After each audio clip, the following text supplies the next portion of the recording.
Not all grooming looks like manipulation. Sometimes it looks like love bombing, overprotectiveness, or even helping you.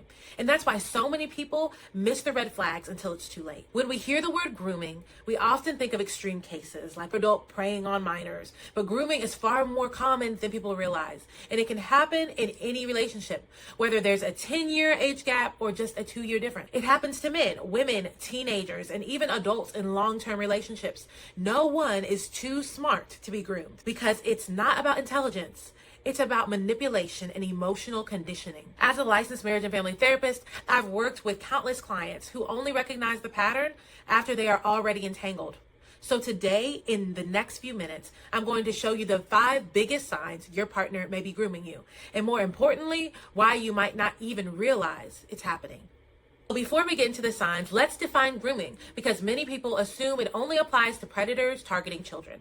But in reality, grooming is a gradual process where someone conditions you to accept unhealthy, controlling, or even abusive behavior as normal. At first, it might feel amazing, like you finally found someone who truly understands you. But over time, they gain control over your emotions, your decisions, and even your sense of self. Here's the hard truth. By the time most people realize they've been groomed, they're already emotionally invested in the relationship, and that's why it's so difficult to break free. So now, let's go over the 5 biggest signs of grooming so you can spot the red flags before you get too deep. Number 1, they overwhelm you with love and attention. At first, it feels perfect. They text you first thing in the morning and last thing at night. They memorize your favorite coffee order and show up with it unannounced just because. They write long messages about how they've never felt this way before. Maybe they plan a surprise trip, something romantic, over the top. Even though you've only known each other a few weeks, you feel seen, adored, chosen, special. The intensity makes you believe this isn't just love, it's destiny. But then something shifts. They don't text back as quickly. They start canceling plans, and you catch yourself waiting for the same attention they once showered you with so easily. Instead of seeing the red flag, you chase the high of the way things used to be. That's the trap of love bombing. It's designed to make you addicted to their validation so that when they pull away, you cling harder. They move too fast, talking about marriage or moving in together within weeks. They flood you with gifts, texts, and over-the-top affection. Then suddenly, go cold. They say things like, "I've never felt this way before," or "You're the only one who understands me." They want you to feel like no one else can love you like they do, so that when things start to go wrong, you'll stay. Number 2, they isolate you from your friends and family. Groomers don't just want your love, they want your full dependence and attention. And the easiest way to do that is to make sure they're your only support system. It doesn't always start off as outright control. Sometimes it's subtle, like planting seeds of doubt about the people closest to you. You start hearing things like, "Your friends don't really care about you the way I do," or "Your family is toxic, I just want to protect you." Maybe they make you feel guilty for spending time away from them. At first, you might defend them.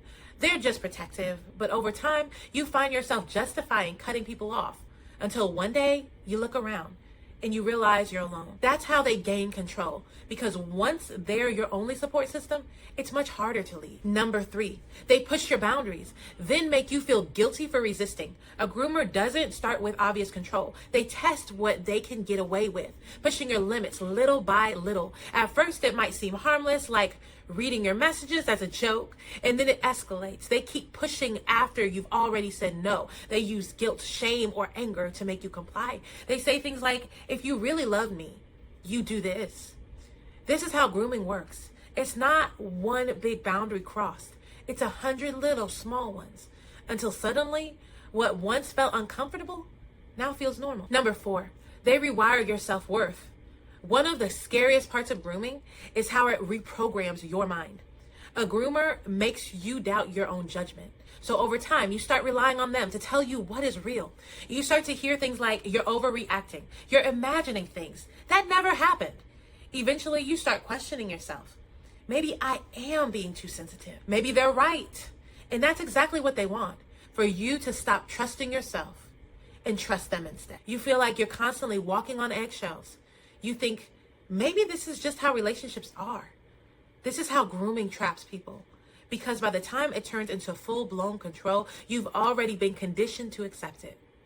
The truth is, anyone can be groomed. The truth is, it doesn't happen because you're weak. It happens because groomers are calculated. They look for vulnerabilities and use them to create emotional dependence. Maybe you grew up in a home where love was conditional. Maybe past relationships made you feel unworthy. Or maybe you're trusting and wanting to see the best in people. Whatever the reason, knowing these signs is your best defense, because once you see it, you can't unsee it, right?